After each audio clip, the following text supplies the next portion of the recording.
جتنے اہل الحدیث سے منکرین حدیث ہوئے اتنے کسی اور فرقے سے نہیں ہوئے۔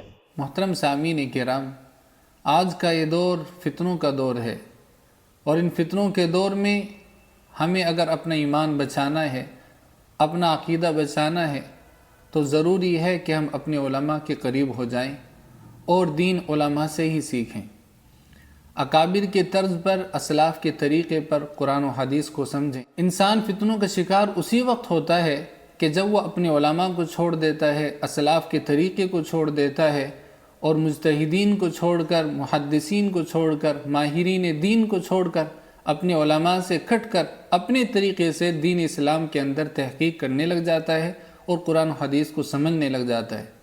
اسی لیے بارہا ہمارے علماء یہی تاکید کرتے رہتے ہیں کہ دین کے اندر، قرآن و حدیث کے اندر اپنی تحقیق کے اوپر اعتماد نہ کریں، بلکہ اسلاف سے، ماہرین دین سے جو ہمیں تحقیق فراہم ہوئی ہے، اسی تحقیق کے اوپر اعتماد کرتے ہوئے قرآن و حدیث کے اوپر ہم عمل کریں۔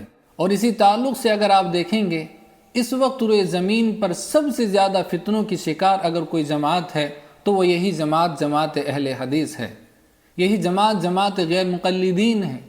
وجہ صاف آپ کے سامنے ظاہر ہے کہ ان کے یہاں پر ہر کوئی مفتی بنا ہوا ہے، ہر کوئی اپنے طور پر تحقیق کرتا ہے، اور جس کو جو بات سمجھ میں آتی ہے اسی کے مطابق وہ عمل کرتا ہوا نظر آتا ہے۔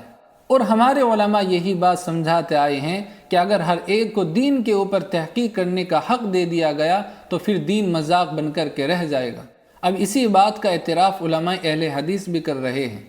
اسی تعلق سے غیر مقلد عالم ہیں، آپ ان کو سماعت کریں، پھر ہم اس کے اوپر تبصرہ کرتے ہیں۔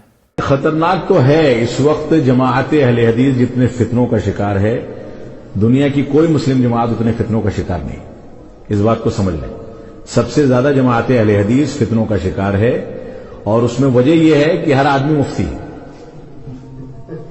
سمجھ رہے ہیں؟ ہر آدمی مفتی ہے، ہر آدمی علامہ بنا ہے، ہر آدمی ہر چیز کا حل جانتا ہے۔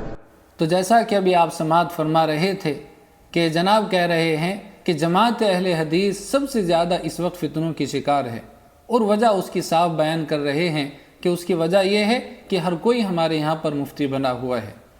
اور اسی تعلق سے حضرات، جب آدمی فتنوں کا شکار ہو جاتا ہے تو پھر وہ یہاں پر نہیں رکتا بلکہ آگے بڑھتا ہے اور گمراہی کے راستے پر چلا جاتا ہے۔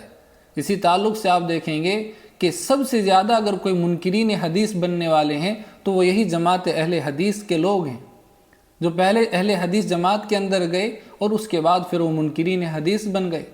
اسی تعلق سے آپ دیکھیں گے کہ اس وقت انجینئر مرزا کے جو سب سے زیادہ فالوورز ہیں وہ یہی جماعت اہل حدیث کے لوگ ہیں، یعنی اہل حدیث بننے والے وہ بعد میں چل کر کے کوئی منکرین حدیث بنا اور کوئی جو ہے انجینئر مرزا کا فالوورز بنا۔